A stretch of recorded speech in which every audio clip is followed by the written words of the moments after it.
Okay, we're here with Siddharth Singh, who is a Master's of Engineering Management student at the University of Minnesota Duluth, and he's going to tell us about laterally integrated photovoltaic devices, economic and sustainability. Take it away, Siddharth. Thank you. The project background is basically, like as the name says, it's laterally integrated. So it has like 4 different elements, 4 different panels, and the structure is somewhat like this. It has a primary glass, it has a hologram basically, then a secondary, then the cell. Another thing is like the solar radiation acts on the top. It's a non-mechanical, motionless tracking device. Okay. So the hologram basically works as a tracking device. What it does, it's break the solar radiation into different spectrum, and as we are having a different elements over here, so like the solar spectrum is divided into it goes into polycrystalline silicon, amorphous, and cadmium telluride according to their requirements.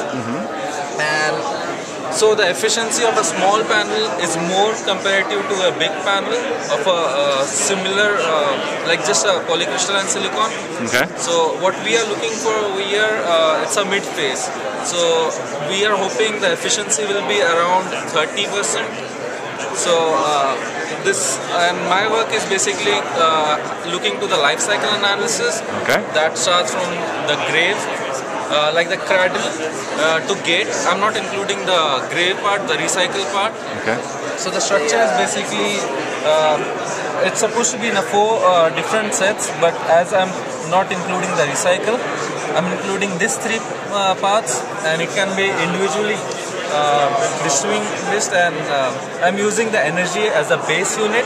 Okay. So I'm using embodied energy of each element that is used. So as if I'm using gallium nitride. So I'm using gallium, but I'm going back from where the origin is, that is from bauxite to aluminum, and from aluminum it comes gallium.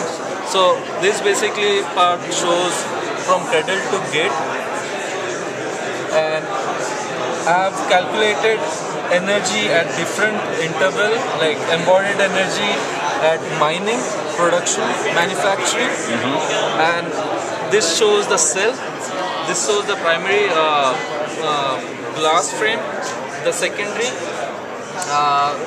the wiring.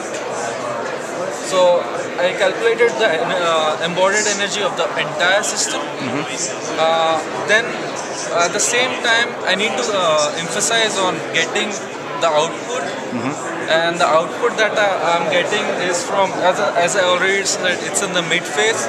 I'm not sure exactly how much the efficiency will be, but it will be between 20 to 30%. So I've calculated 3 of the things at the same time, and using a software Gabi, it basically gives me the longitude, latitude at different place all over the planet, and how much the per solar radiation will be at particular place.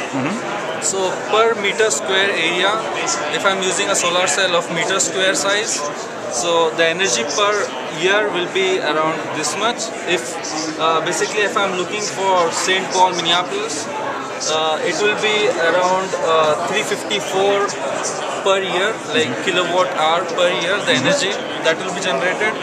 So as we are talking about sustainability, I need to find out how much energy that goes in the system. So I'm trying to make a balance to see how much energy that goes in the system and how much it comes back. So first I want to make a balance. So to reach to that break-even point, it will require like a 7.3 years or 2.8 years to just reach to the break-even point. Okay. And then after I'll consider it like making profit or increasing the thing.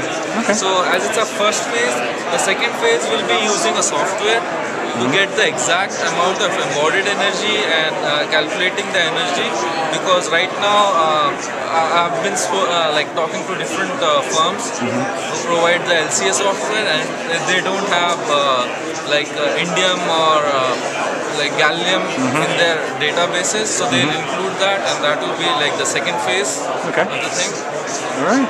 Thank you. And so this is going to help people make better decisions on technologies employed and where they should be employed? Yeah, and at the same time, it's like if I'm using, if I want to use a small area and get more efficient thing, this is one of the things, because it doesn't have a mechanical tracking, so it doesn't utilize energy by itself.